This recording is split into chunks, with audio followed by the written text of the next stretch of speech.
Wildcard line, you're on the air. Hello? Hello. Hi. I have a story about EVPs for you. Where are you calling from? I'm calling from Niagara Falls, Canada, Okay. and my name is Cindy. Okay, Cindy. Hi.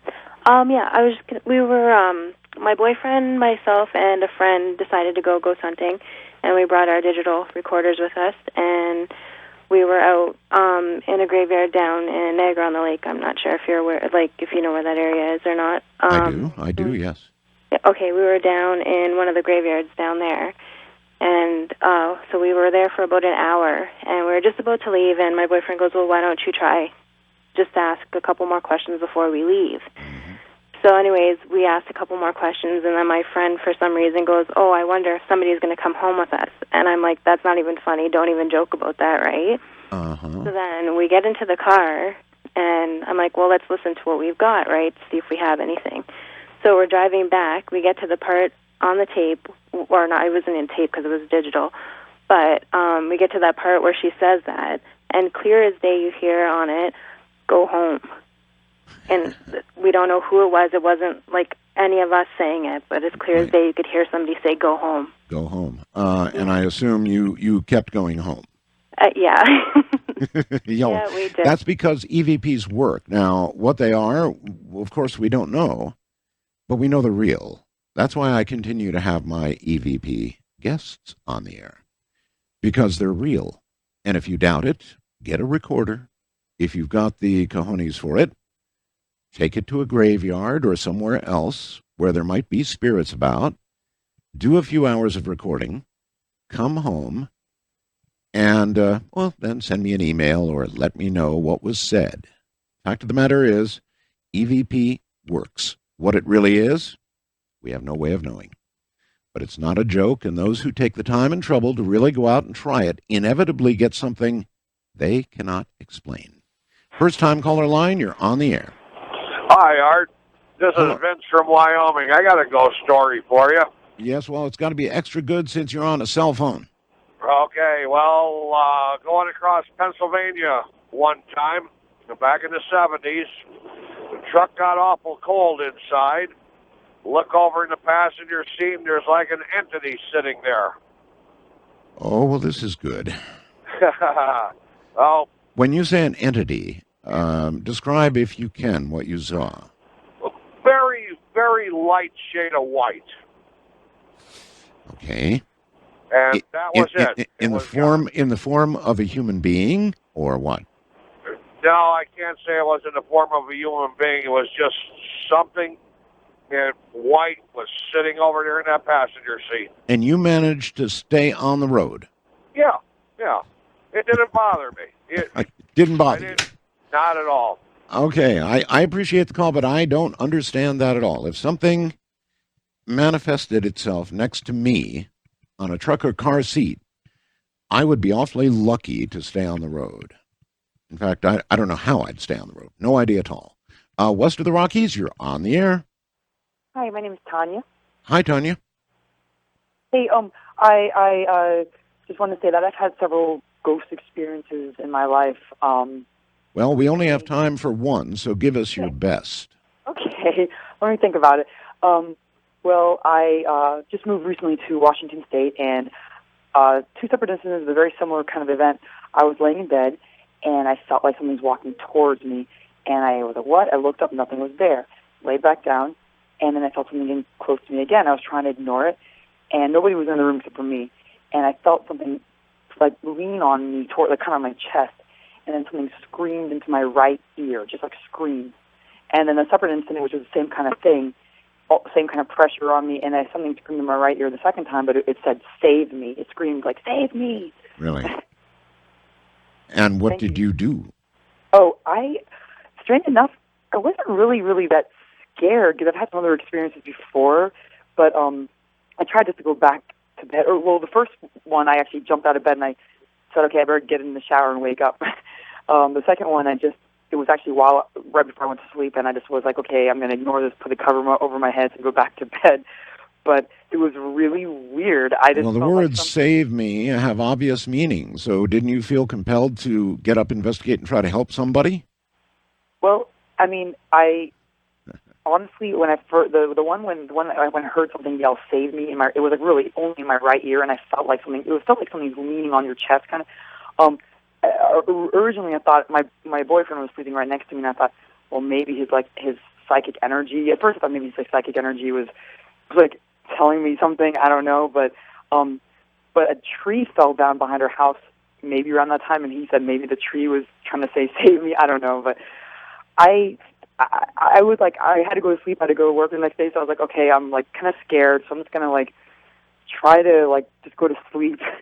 But it freaked me out. I mean, the first time when it happened, like I said, I jumped out of bed and I thought this, whatever it is trying to tell me to get, it's like trying to get me out of bed. It's like, don't sleep anymore. It was like saying, you gotta get out of bed and start the day. Okay, well, if that had happened to me, I'm sure it would have worked. I doubt that I would have slept the rest of the night. Whether or not I would have got, awakened and tried to help somebody, I don't know. East of the Rockies, you're on the air. Hi, Art. This Hello. is Mike from Indianapolis. Hi, Mike.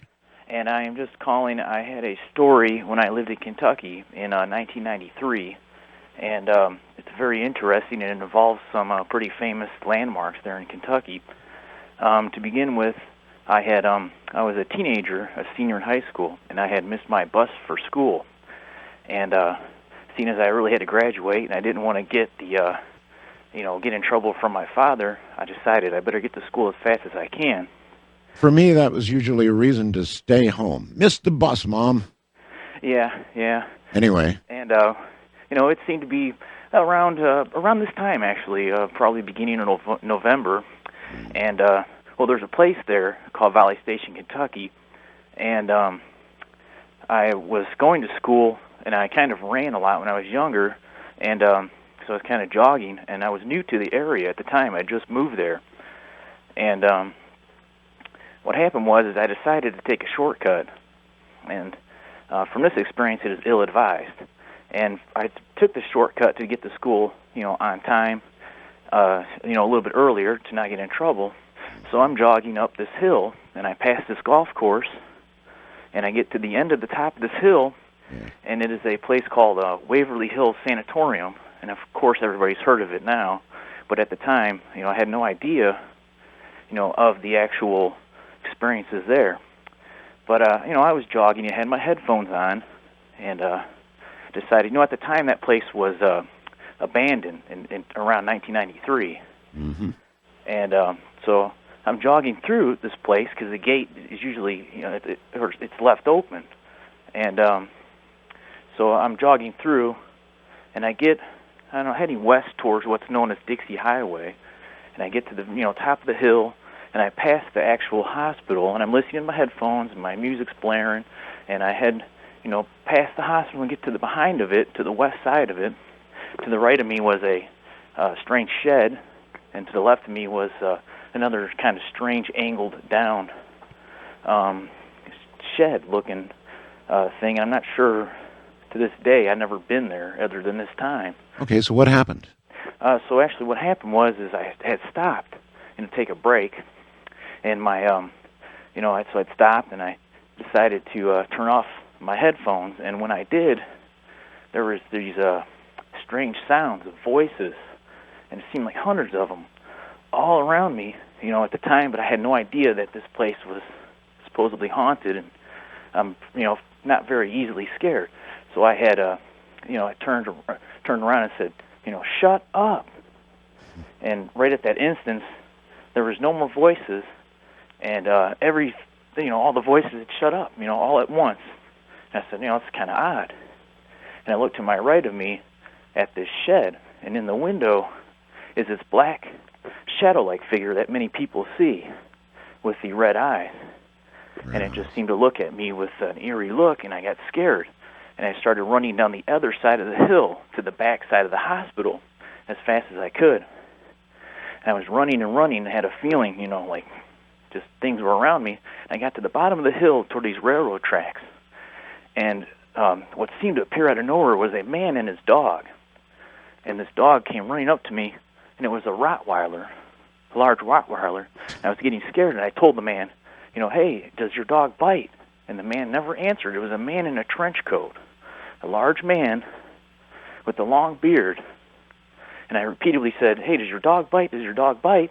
And he says, he never says anything until the dog comes up to me and just seems to barely nudge my pant leg and looks over at the man. And then the man, says something, says, "Who are you?" And I say my name, Mike, and I just got here from Chicago. I thought actually that I was walking through a marijuana field and a guy was getting mad.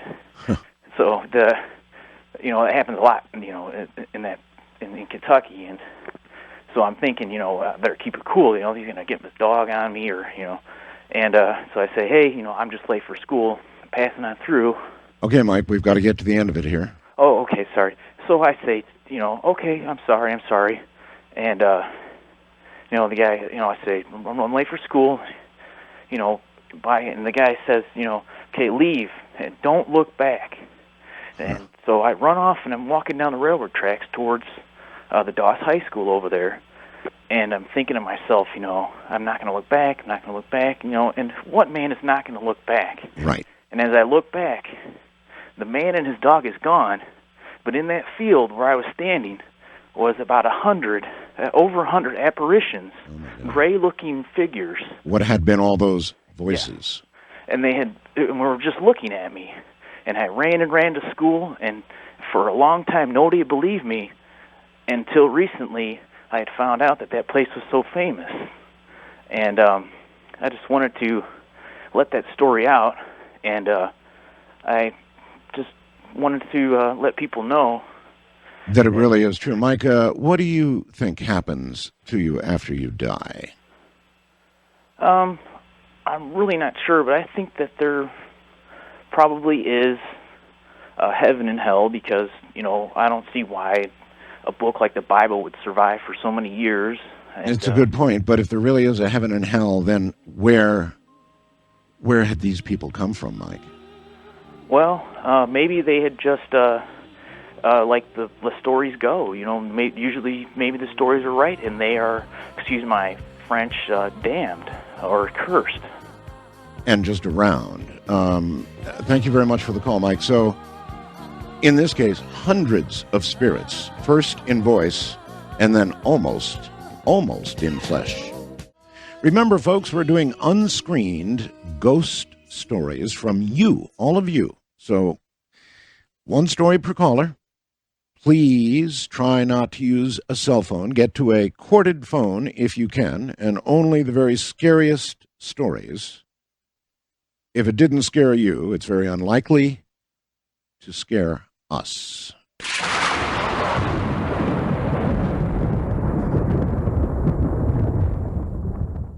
Here's a ghost story from an emergency room in Arizona. Art, I'm an X-ray technician who was working at an Arizona hospital back in the winter of 2006. My work hours at the time, 7 p.m. to 7 a.m., graveyard shift, Friday, Saturday, and Sunday. On a Saturday morning, around 1 or 2 in the morning, the ER called to tell my partner that an ambulance was en route with a 50 to 60-year-old male patient that was non-responsive with a thready pulse. We were to stand by and be ready to do a portable chest X-ray, post-trachea intubation.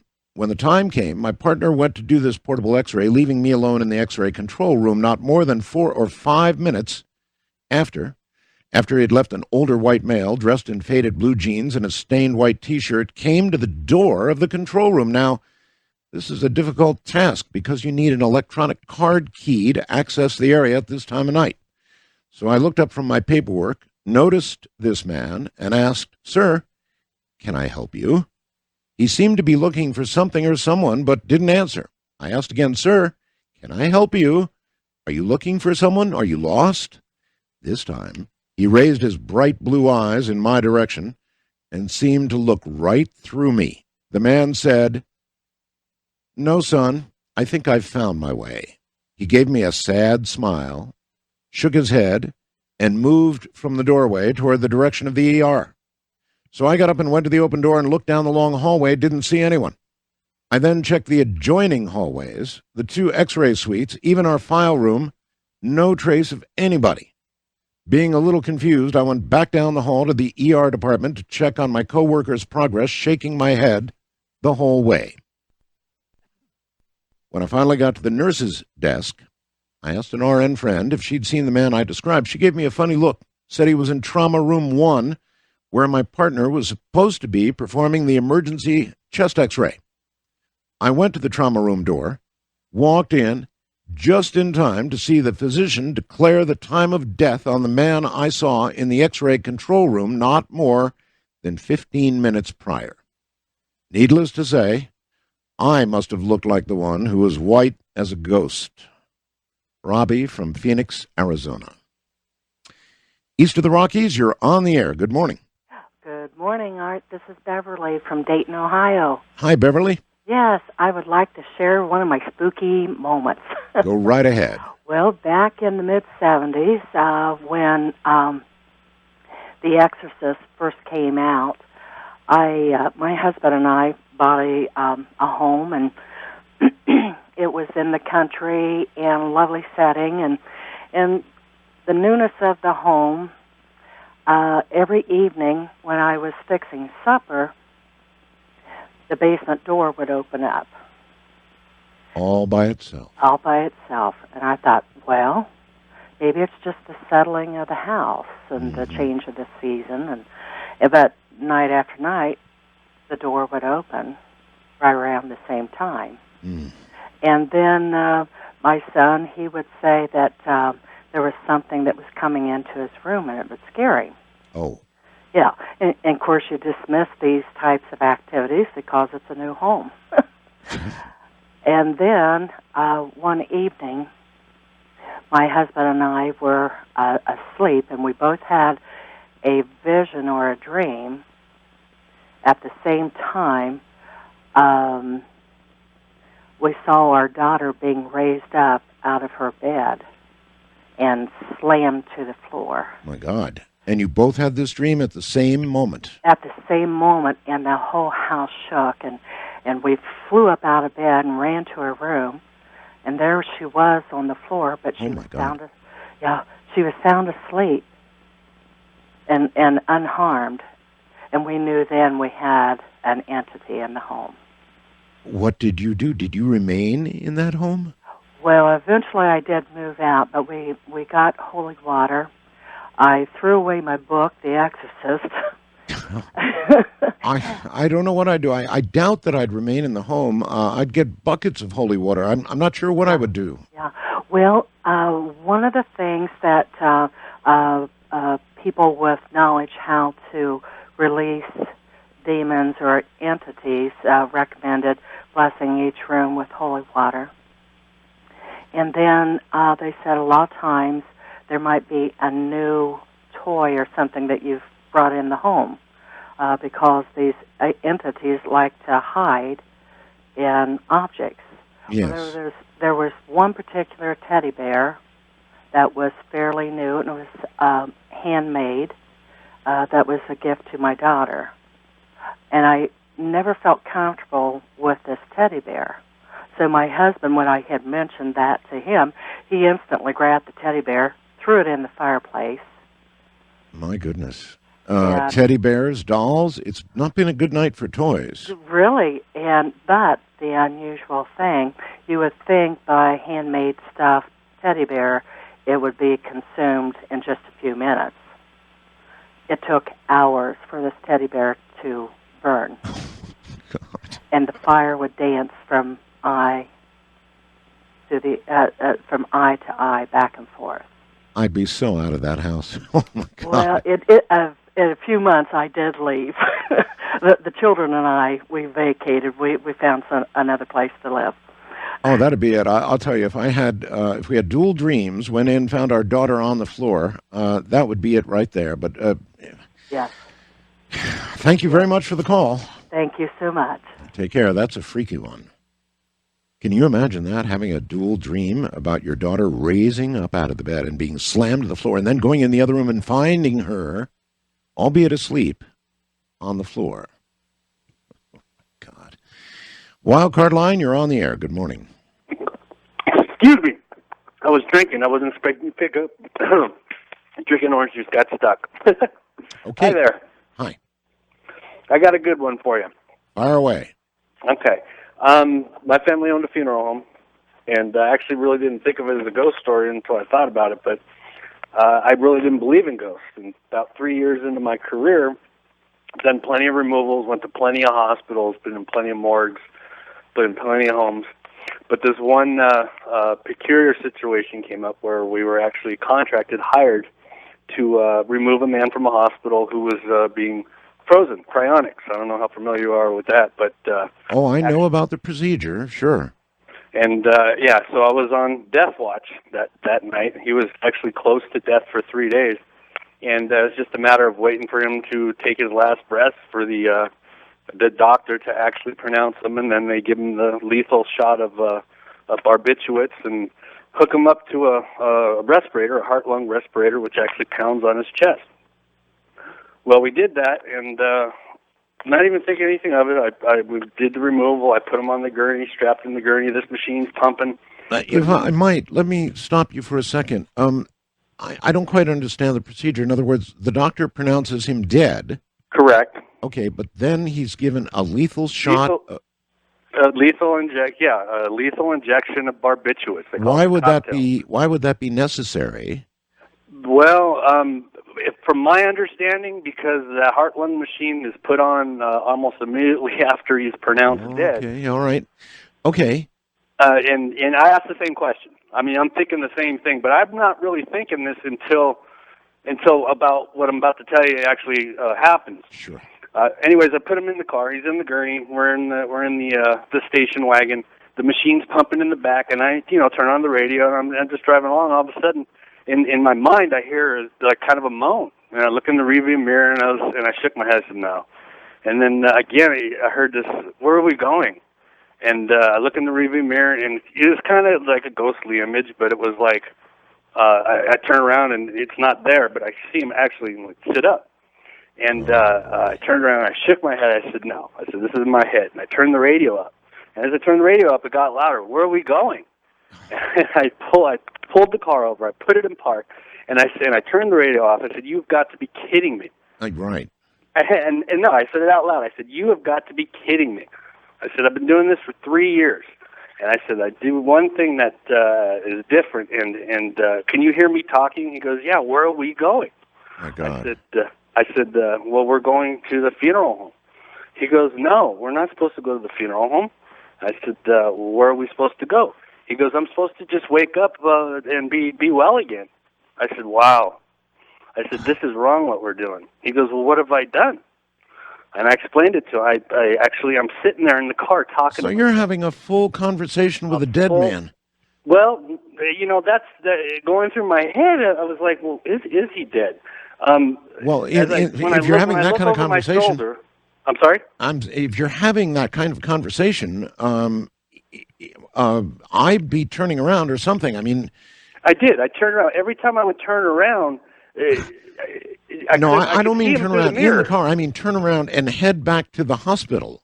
If you're having that kind of conversation with somebody, anyway, you go ahead, sir. No, I know it wasn't with him in his physical body though. Because in the mirror, I could see him sit up, and I can visually, see him. But when I turned around, the machine's just going. But the weird thing was I didn't feel fear. I thought as I look back, I said I should have been running out of the car, screaming and yelling. Yeah. But this guy, and I knew this guy was stuck because he realized, and I realized, I felt horrible because we got paid a lot of money just to put this machine on this guy, and then bring him back to the funeral home, pack him in ice, and put him in an ambulance to be put into nitrogen. Right. And the thing is I actually had to coerce him to go because he was going to stay. He was going to stay in the funeral home. And my dad, I really haven't told this story to anybody, but my dad asked me. He goes, "What's wrong with you?" I said, "What we did tonight was wrong." I said, "This man is what he's expecting of this cryonics is not. I know for sure is not going to work." And he's stuck. He was stuck. Obviously, this man thought it was going to work. Yes, he did, and he was going to stay. He was hanging out at the funeral home when the ambulance took off. I said, "You can't stay here." Well, what do I do? I yeah, don't know. how did you finish up the conversation with the man? I'm sorry? How did you finish up the conversation with the man? With telling him that he must go with his body in the ambulance, and he needs to figure out his path. I mean, it was weird, but I told him that he couldn't. I've never dealt with anything like this before, and he couldn't stay with me. It wasn't like he wanted to stay with me. He was stuck. It was like traumatic for him. It was That'd like be the last body I'd ever drive. But it was freaking. That was the last cryonics situation we put ourselves into. Oh, that's an amazing story. Just absolutely amazing. And how you kept your cool through that, I'll never know. It was strange because I didn't, in my mind, and throughout my career, I had actually put it out of my mind. I said, you know what? There's got to be no such thing as ghosts because I deal with bodies every day, fresh death in situations, and I've never ever anything. And when I heard him say, "Where are we going?" and I saw him sit up in the rearview mirror, I pulled over and I said, "You've got to be kidding me." I hear you. All right, sir. I really appreciate the story. Thank you. Thank you. You know, maybe there's something different about the expectation of a spirit that was, frankly, expecting to wake up in good health. In other words, he was expecting to be cryonically frozen and to wake up one day in the far future healthy and probably wealthy if he had good investments. But instead, he woke up on the way to the cryonics lab, neither here nor there. That is a freaky story. East of the Rockies, you're on the air. Good morning. Hey, Art, how's it going? It's getting very interesting, sir. Go right ahead. Okay, I guess you could call it a haunted house story. There was a farmhouse near where I grew up, big old house, and dated back to like the 1800s. But people had lived there on and off up to like the 1970s, and then it was vacant, and it was kind of set back on a dirt road, and we were teenagers and back in the early 80s, and we went there one night, and it was a big old house, and it wasn't really dilapidated or run down. It was just nobody had lived there for a while. Mm-hmm. And I'd been there a couple times, and I was showing my friends around, and there was 6 of us. There's 3 boys and 3 girls, and 2 of the boys, 2 friends of mine, were farm boys, and down in the basement of this place was an old beat-up, broken-down old antique tractor, and they were down there looking at it. And me and the 3 girls were upstairs, and I was showing them. This place was pretty big, and it had like some old servants' quarters, which I thought was kind of neat. And I was showing them that. And so we were in the 2nd floor, and all of a sudden we heard this huge noise, big kaboom, smash, bang. Something was going down the stairs, obviously. And we ran out to look, and something or someone had thrown the toilet from the 2nd floor bathroom down the stairs.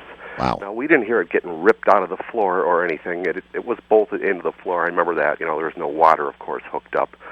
But while we were up there, something had torn that toilet out of the floor, carried it down the hall past us. We didn't hear anything, and threw it down the stairs. And anything that could rip a toilet bolted in right out of the floor and then throw it down the stairs is nothing to be trifled with. Right, and like I said, we didn't hear it getting torn out of the floor or anything like that. We just heard it go down the stairs, about 5 feet away from us. We were in like boom, boom, boom, boom, boom, yeah. And the kids from the basement came running up, and the girls, of course, they wanted to light out of there as quick as could be. And I'll tell you what, I was the first one out the door myself. Yeah, I was going to say, when it comes to that kind of thing, there's not a lot of difference between guys and gals. No, well, we can run faster, and I'll tell you what, I ran the fastest that night. That's an awful... And so this thing was just sitting at the bottom of the steps, and that's when you took off. Well, for once, I agree. I would have done the exact same thing. Hey, happy Halloween, Art. Well, happy Halloween to you, sir. All right.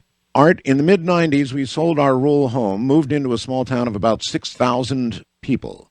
We rented a quaint little house located beside a small church and graveyard in the center of town.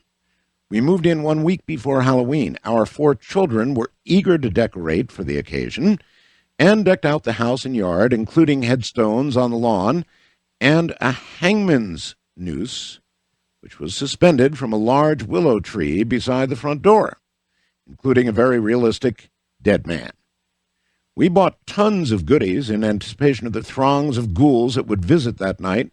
Halloween Eve came and went without one ghoul racing our door, even though we observed dozens of them greedily shuffling from door to door across the street. By midnight, we were feeling a bit rejected, very rejected, turned in for the night, only to be awakened by a blood-curdling scream coming from downstairs.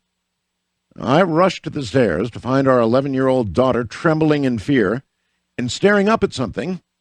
I glanced up to see a hangman's noose suspended from seemingly nothing. It hung there a few seconds and then fell to the stairs, totally freaking us all out. Needless to say, no one got any sleep that night. The next day, I found what everyone else obviously already knew. Apparently, we were living in the old church rectory in which a former pastor of the neighboring church had hung himself. That's from Eileen in Alberta, Canada. So, as you can readily see, whether it be a layman or a priest, if the death comes in an unseemly way, a suicide, or in some unexpected, quick way, perhaps a body to be frozen forevermore and then awakened one day, healthy, wealthy, if not wise, look out, folks.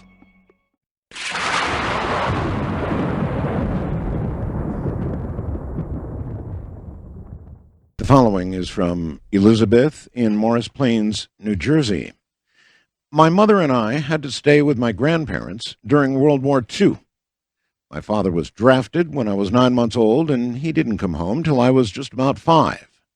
My grandfather owned and he managed a funeral home on the first floor of a very large Victorian mansion. Mom and I lived on the 3rd floor, along with an aunt and an uncle who was in the Air Force stationed locally so he could come home for the weekends. My grandparents' apartment was the entire 2nd floor, along with my youngest aunt.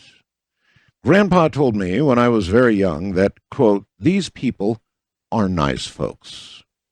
They wouldn't hurt you. They wouldn't have hurt you when you were alive, and they won't do so now. I said, okay. And I was confident he told me the truth, at least until I was about 11. I made the usual walk through the casket showroom where an older man was getting readied for his family's visit. I felt all the hair on my head and body standing straight up, and I just knew that man was staring at me. I did a bit of whistling as I dashed out of the room and tore up the stairs to the safety of my grandmother. That night, I awoke in the very early morning hours, and there he was, standing at the foot of my bed, staring right at me. I took a deep breath and slowly pulled the covers over my head. I did not go to sleep. My ears were on super-sensitive settings all night, waiting for him to make his move. It was completely terrifying. I could barely breathe, and my heart was pounding. His funeral was held at 10 o'clock in the morning, and they finally dragged his sorry ass to the cemetery. I have never in my life been so terrified. Now I'm 64 years of age. I've always wondered what his problem was.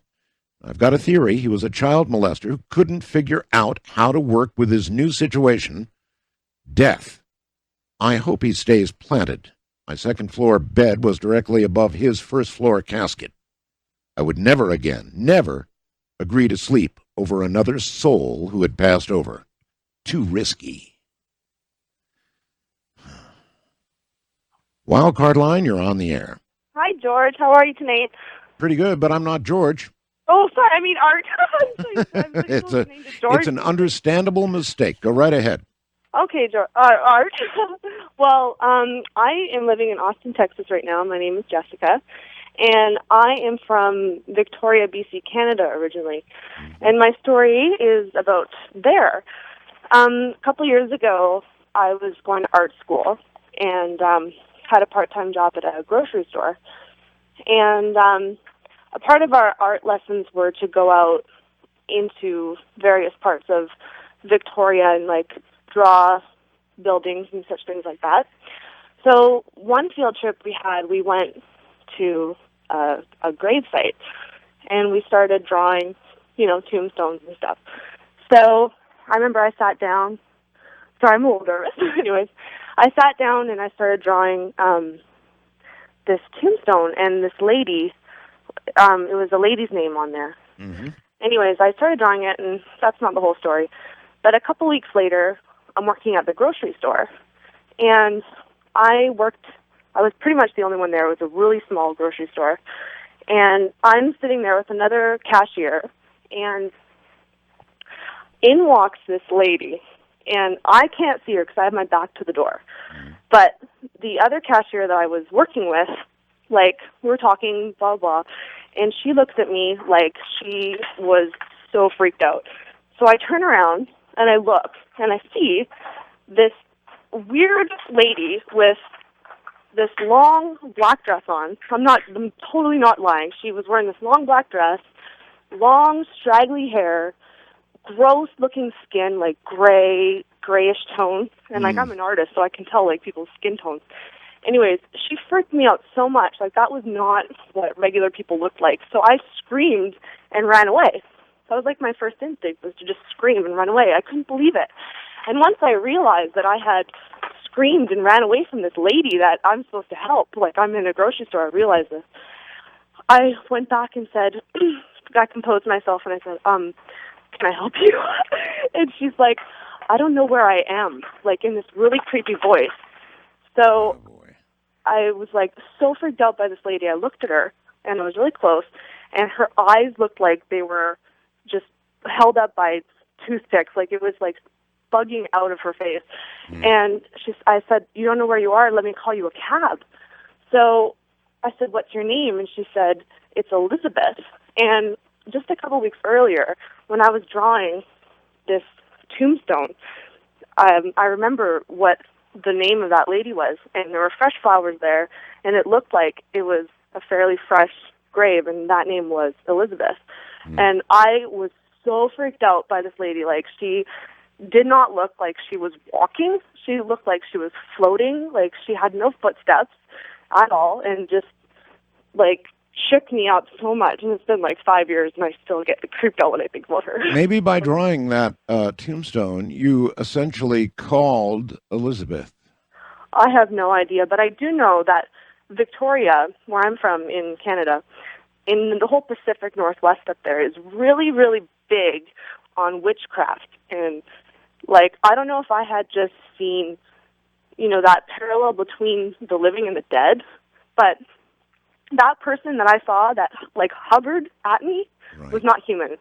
And I don't really tell that story very much because, obviously I don't think people are going to take me seriously, but my first instinct, and I heard you were talking about this earlier, Art, was to scream and run. And I did, and I don't do that with people who are living and alive, I hear you. All right, thanks for the story. I really appreciate it. If something like that happened to me, if an obviously dead person was in front of me, floating in front of me with gray skin, eyes that just didn't look, human, alive human, I'd scream, I'd run, I'm sure I would. East of the Rockies, you're on the air. Good morning. Hi, Art. This is Mitchell from Houston, Texas. Yes, sir. In a truck, I bet, right? I'm a trucker. It's the best I can do, but I've got a good story. Okay. All right. I was staying with acquaintances in Atlanta, Georgia a few years back on a business trip, and I'd rented a room from them. And one night I was calling my girlfriend back in Texas, and the line kind of went dead.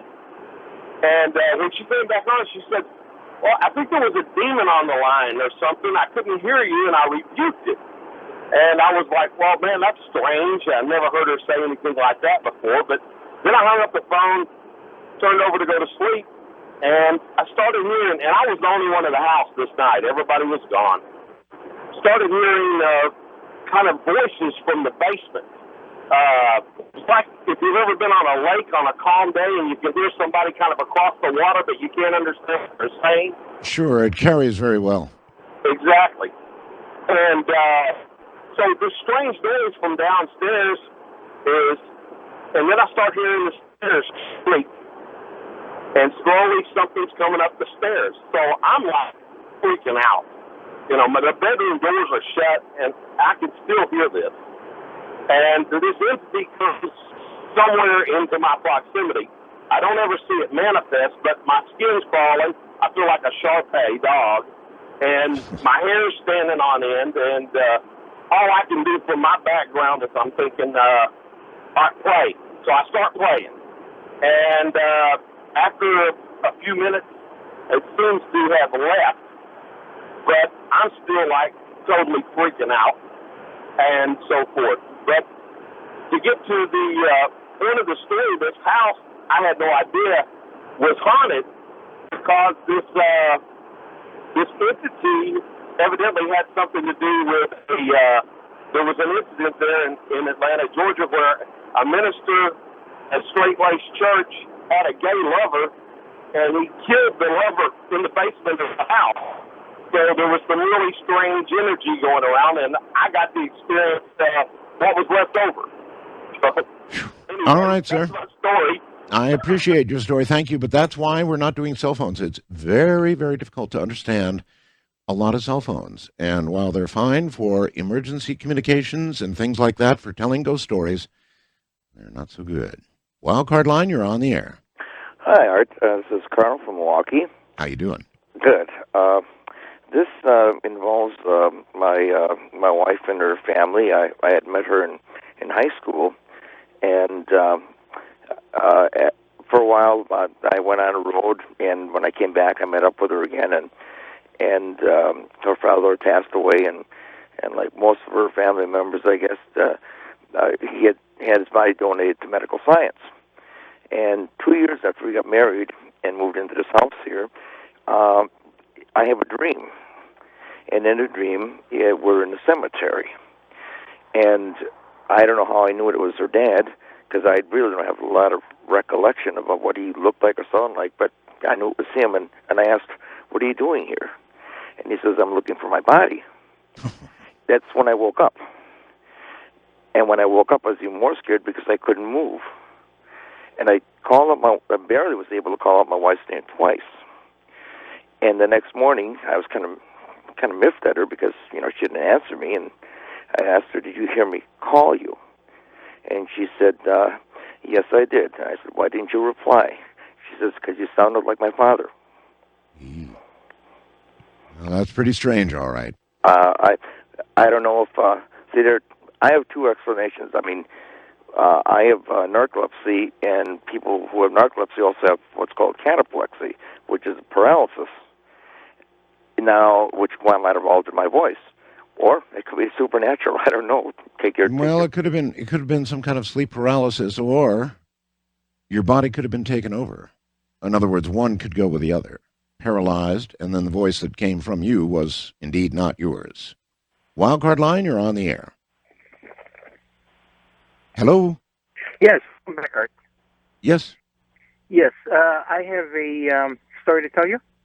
Okay. This is your first call? Yes, sir. Okay. Where are you calling from? I'm calling from Los Angeles. L.A. And you're on a cell phone too, aren't you? Yes, I am, sir. Okay. Well, we'll see how it goes. Go ahead. Okay, fine. This happened when I was about 21 years old. I had just been back from Vietnam, and I was staying with my grandmother for 1 day a week. She was about 87, 88 years old, and would take her to church 1 day a week, and everyone in the family would volunteer one day. So that night, I'm sleeping in my uncle's bed. This was the heir apparent to my grandmother's estate who died prematurely. He was going to inherit a great deal of money, and unfortunately, he died at 15 of pneumonia. I'm laying in his bed in my grandmother's home, and I was very emotional because I really missed this man. He treated me like his son, and I said a little prayer. I said, "Uncle, I miss you with all my heart, and I would give anything to have you back again." And as I was falling asleep in this dark room, all of a sudden the light, great light, engulfed the room where the light permeated my eyes, even though they were closed. Right. Like the sun had come into the room, and simultaneously the sound of chimes or a ringing sound of lattes or chimes suddenly became apparent, and I was terrified, absolutely terrified. I had never been so scared in all my life. Possibly in Vietnam was the only other time. And I opened up my eyes for a split second, and there's a piece of paper floating in the air. And I said, oh, my God. I said, I know I'm not imagining this. This is real. And I jumped out of the bed, ran out of the bed to the next room, turned on the light, and my heart is jumping up and down. And my grandmother comes hobbling in from her bedroom with a cane and says, Andrew, what's wrong? And I said, Grandma, I just had a terrifying dream. She said, turn the light on and sleep with the light on. It's going to be okay. So I go back to the room.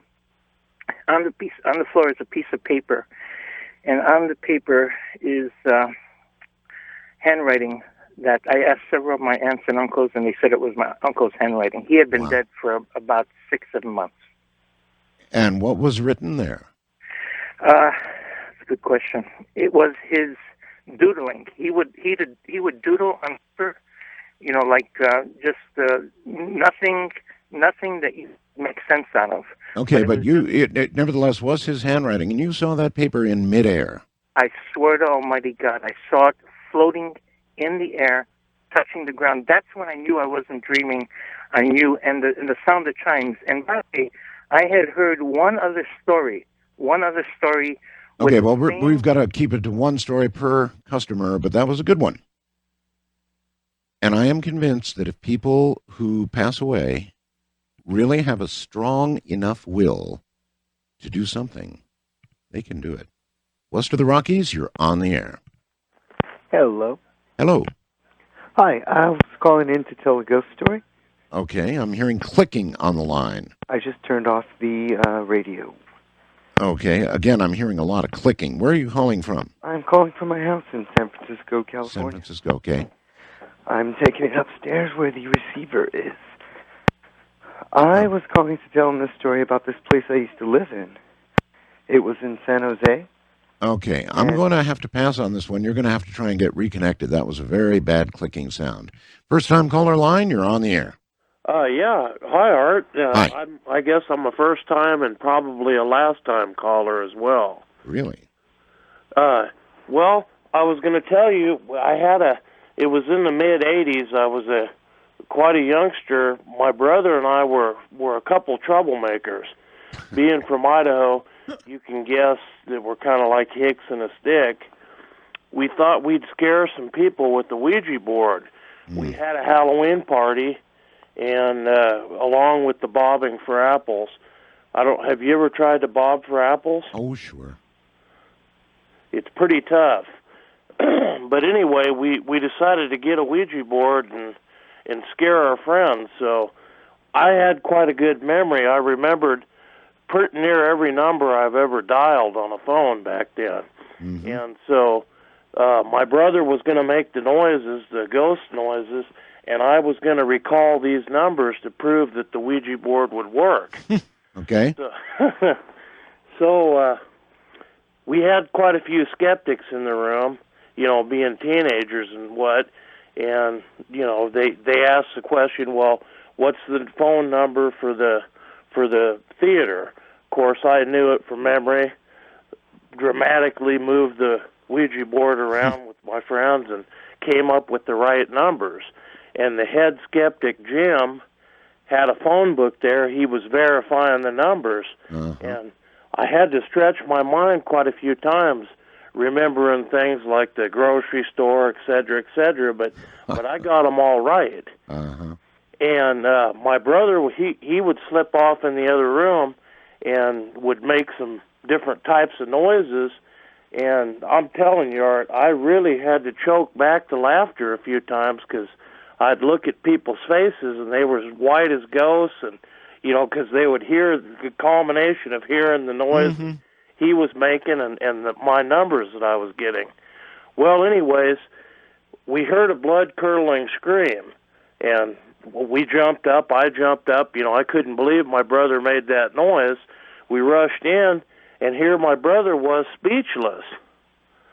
And I was very shocked. I couldn't figure out what had happened. And I gave him a wink, and he gave me a wink back, and everything seemed to be okay. He joined us back in the room, took the phone book and I did another number. Well, this time, Jim, the skeptic, asked me a number that I had no way of knowing. A women's lingerie shop that was local to the town here. Yeah. How am I going to remember that? We're almost out of time, so end it quickly. Well, anyways, I just made a number up out of the clear blue. As it turns out, the next day, my brother verified that that was the correct number in the book. I thought he was pulling a prank on me and agreeing with it, but as it turns out, that was true. The number was true. There you've got it, sir. The Ouija board, unfortunately, worked. The following is from Joan in Ferndale, Washington. During the 80s, I worked for a university in the Department of Journalism that had offices in an old Victorian house located off campus. A beautiful old structure with 3 floors and a widow's walk overlooking the bay. It was during the summer, and the faculty was gone, and I was left alone attending to the routine of the office. At first, I noticed a child crying, but upon checking, found no one. However, the desperate sound would continue over the summer, often interrupting my work. My office was located on the 2nd floor in what used to be a bedroom, down a long hall with a Palladian window at the head of the stairs. It became increasingly difficult to mount the stairs, pass the window, and go to my office, because I had to pass through an atmosphere that was chillingly cold and somehow thick. On the 3rd floor was what used to be a servant's quarters, but were now used for storage. I had the keys to all the rooms, was not able to open a door that was located at the end of the 3rd floor hall, though I tried repeatedly. My friend, who was intensely interested in all paranormal things, expressed an interest in investigating the old house. That Saturday was gray and wet, thoroughly depressing, made even more so by the house. We entered, went room to room, my friend feeling nothing until we reached the 3rd floor. Amazingly, she was able to unlock the door that I'd been unable to, and she did it with ease. It swung open to reveal a room papered in a yellow floral hanging in tatters, ragged curtains at the window. Upon the floor, in a thick layer of dust, was a child's tiny footprint. My friend said, "We've got to get out of the house now," taking a piece of the torn paper before I shut and locked the door. We left, fighting our way down the stairs through what appeared to be a whirling, cold vortex. Hand over hand, gripping the banister, we forced our trembling feet step by step until we thankfully reached the lower hall. Backward glance revealed 3 columns of a gray fog interspersed with pinpoints of light. I was shaking so badly I could hardly insert the key and lock the old front door. Later, my friend took a piece of the wallpaper to a psychic who informed her it had come from a nursery. The child, a little boy, had fallen down the stairs and broken his neck. His mother had gone insane with grief, had been locked away in the 3rd floor by her husband, an abusive man.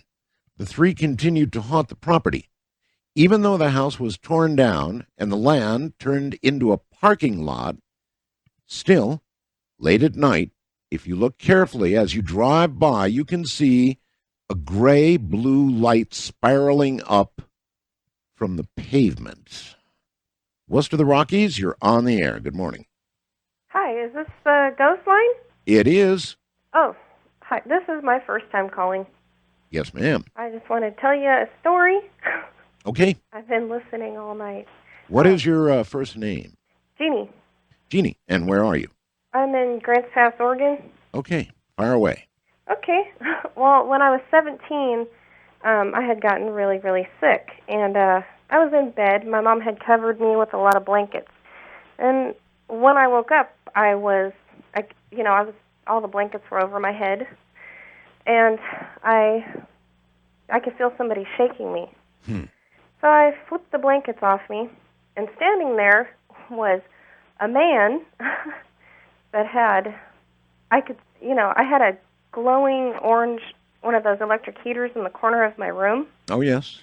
And what I saw was I could see he had blonde hair, he had green eyes, he was wearing a plaid shirt, jeans, and when I got scared was because I saw that he was floating. He was about a foot off the floor. Oh, my God. Why? I'm curious. If he was shaking you, why would you? The last thing I would have done was throw the covers off me. I'd probably bury myself in them. Well, that's what I did. I yanked the covers right back over my head. I screamed for my mom. Yeah. And nobody came, and I tried to listen for footsteps going out of the door. Even though I could see through him, I could see my orange heater in the background. Right through him. I could see right through him, but I could still see him, you know what I mean? Yes. Perfectly clearly. So I couldn't hear any footsteps. Nobody left. My mom didn't come in the room, and so I peeked out underneath the covers to make sure nobody was standing there. And I walked out into, down my hallway. When I got to the end of the hallway, I passed the kitchen. Nobody was in the kitchen. Nobody was in the dining room. I get to the living room, and the TV was on, and it was all staticky. It was like just a static channel. Right. And I stood there. Nobody's there. I looked in all the bedrooms because bedrooms were to the right, and nobody was in the house. And the TV switched off, and I took off out of the front door, and I ran next door, and that's where my mom was. So she told me it was just a dream. So 5 years later, I saw the same spirit. He had come to me in a dream and taken me to a room and was telling me that my boyfriend, which was my son's father at the time, was going to hurt me. And I said, no, he's not going to hurt me. He would never hurt me. He said, you need to get out. He's going to hurt you. I said, why should I have to get out? I don't want to leave my things. These are my things. I shouldn't have to leave. He's not going to hurt me. And he goes, you need to get out. And he screamed, get out, really loud. And then all of a sudden I was back in my bed, and he was floating over me. And the next thing I knew is I had landed on my back on the floor right next to where my son's father was sleeping. And it was like I bounced from my bed onto the floor. I didn't roll, just bounced. And the next day we did get in an argument. And right there in the spot where I had landed the night before, he choked me until I believe I was dead. Oh, God. And he couldn't wake me up. He said I had turned blue. And he was slapping me, and I could hear him slapping me, and I can hear him talking, but I couldn't feel it. And he was crying. His tears were dripping on my face, but I couldn't feel anything. I couldn't remember anything. But it's if I ever see that entity again or that spirit, I will absolutely listen instead of argue. Yeah, I guess if you get a warning like that, it means something. It's hard to know, isn't it? If somebody comes to you, you can imagine it's in a dream, and I suppose the first instinct is to believe, particularly after it's over for a while. Your mind does that as, kind of a protective measure. Well, it was a dream. But then, of course, when it comes true, next time you listen. On Wildcard Line, you're on the air. Hi, Art. How you doing? Doing well, sir. This is Finch from West Yarmouth, Massachusetts. Welcome. When I was, this is 1965 story. When I was about 5 years old, my mom had to go work with my dad, who owned a pharmacy, and they were out late, and she called and said they were going to be very late. So my older brothers and sisters were in charge of watching us.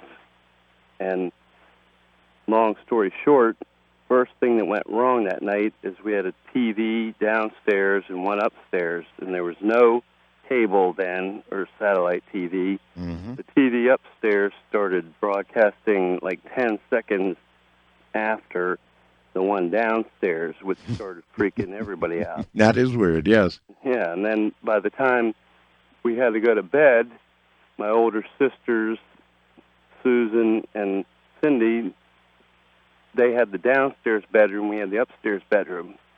So all the boys upstairs started screaming because we saw a shadow man on the wall, because we had a stereo that was turned down, but the light allowed you to see it. Right. And we ran downstairs in her room. She thought we were nuts. Then we were all in her room downstairs. They opened the door, peeked out into the living room, and we all saw it again. And when my parents got home, they didn't believe any of us. Of about course the not. TV or the Shadow Man, look with the hat that looked like Lincoln. The story about the TVs is very interesting. Now, in this modern day, you can observe such a difference in transmissions. For example, from a C-band signal, some of you will know what I'm talking about, C-band satellite signal, and then one that comes in on KU band. You can notice a 5 to 8 second delay. But with respect to what he's talking about, that would indicate some sort of time distortion, if you will, that could be real. On the international line, you're on the air. Hello. Hello. Going once, going twice, gone. East of the Rockies, you're on the air. Hello. Good morning. Good morning. Is this Art? It is. Turn your radio off, please. Oh, my gosh. Okay. Oh, my gosh. I didn't... I've been trying to get a hold of you for years. I'm a long-time listener. Yes, sir. Thank you. Well, you're on the air. Okay. I got a ghost story, and it's a real true thing. My uncle passed away back in the early 70s, and we went to his funeral. Mm-hmm. And I was just about 8 or 9 years old, and I got a twin brother, and the whole family went down there. My dad flies an airplane, so we flew down there to get to his funeral. Before we went down there, my uncle said that he wanted to come up and visit our new house. Well, we just moved to a new house on the lake, and he never got to see it. And he said, well, I'll be up there on that Thursday. My uncle said that, and but he passed away before he got a chance to come up to visit the house. Right. So we went down to the funeral and flew back up to Michigan, and on that Thursday that he said he was going to be there, my brother and I, my twin, shared a bedroom, and we had hardwood floors on the floor, and we started hearing somebody walking on the floor, and we're going, I'm shaking, my bed was on one side of the room, and his bed was on the other side of the room, and we heard us walking on the floor. I got scared. I jumped over to my brother's bed, and we're hugged up against the wall, and we left the door open, and all of a sudden we seen this figure come into the room, and my uncle dressed real nice. I mean, top hat. He was a car salesman, and restaurant owner, and he always dressed real nice, and he wore glasses, and he just we're laying, up against the wall, shaking like leaves, and it was just, you just couldn't believe it, the feeling that I had, we had. So there was no question about who it was. Yeah, it was my uncle. He was in our room, and he peeked in the door and looked over at my brother and I, and then he went downstairs, and then all of a sudden a bunch of banging noises started going off downstairs in the kitchen. And my dad came in. He says, "What the heck are you guys doing?" To my brother and I, He says, "What are you guys doing?" We said, "We ain't doing nothing. We just saw Uncle." And he didn't believe you, I'm sure. Yeah, it was. Well, my dad went down to investigate because my dad saw something going downstairs. He thought it was my brother and I, Mm-hmm. And I wonder if there's a certain period of time after you die when you do have an opportunity to do something like that man obviously did. He had intended to make that visit, and I wonder if there is a certain period of time after you pass when you can accomplish or finish or send a message or cause a piece of paper to fly in the middle of the room or something so that somebody knows that you're on the other side. East of the Rockies, you're on the air. Hello? Going once, Going twice, gone. West of the Rockies, you're on the air. Good morning. Good morning. Hi. Turn your radio off, I've please. got my finger on the radio. There you go. Am I on the air? You are. Oh, this is Kat from Idaho. Hi, Kat. I'm a palm reader, and I was reading up in a little town just coming from Salt Lake City on the way to Yellowstone Park, and had a lady come up, and I said, now in your right hand, if you've ever had a visit from a guardian spirit, an angel, it'll show in your hand. And she had a line that came right in when she was 17 years old. And I said, here's a visit from a guardian angel at 17. She says, no. She says, my girlfriend saw my dead mother. She says, my mother died when I was 12. And she says, when we were 17, my dead mother appeared to my girlfriend in her bedroom. She said, I wasn't there. She said, I was coming home from a ball game. I was a cheerleader. And she said, I'd stopped at the Shell station to get gas. And she says, I ran into some motorcycle gang there. And I was in kind of a nefarious position with the guys that kind of backed her into the alley. And she says, but my mother, dead mother, appeared to my girlfriend in her bedroom. And she says, the spirit spoke to her, and it says, go help Holly, Shell. And so her girlfriend was there, and I looked in her hand, and gosh darn, she had a line right at the same place, age 17. And the lady says, she says, my dad, she appeared to my dad, too. And she says, and the father walked over, and I looked in his hand, and right there at age 39, he had a line going into onto his timeline. And I said, what happened? He said, it was 11 o'clock at night, and I was sitting there reading the newspaper, and he says, I looked up on the wall. There was a big, huge painting of my dead wife, and he says, I swear those lips moved. And he says, they said, go help Holly now. Shell, the lady's name was Holly. She says, go help Holly now. And he says, it was the strangest thing. And he says, his daughter walked in, saw the same thing. He says, let's go. They jumped in the car and took off for town. They lived 3 miles out. The girlfriend jumped in her car, and she took off, too. And they all headed for town looking for Holly. Well, they found Holly, and the motorcycle gang was just about that close to raping that little girl. Wow. And they saved her and brought her home. Now, I said to the father, I said, well, what age were you when this Holly was born? He says, well, I was 22 years old. Well, 22 plus 17 is 39. Mm-hmm. So the lines all matched up exactly when the dead mother appeared to the girlfriend and to the father, and the dead mother said, go help Holly, Shell. I wonder if Shell station. Yeah. I wonder if there is a period of time, again, when you can get something done, get a message across, or perhaps help somebody. If they're in some sort of desperate straits, as that girl obviously was, if that can really be done.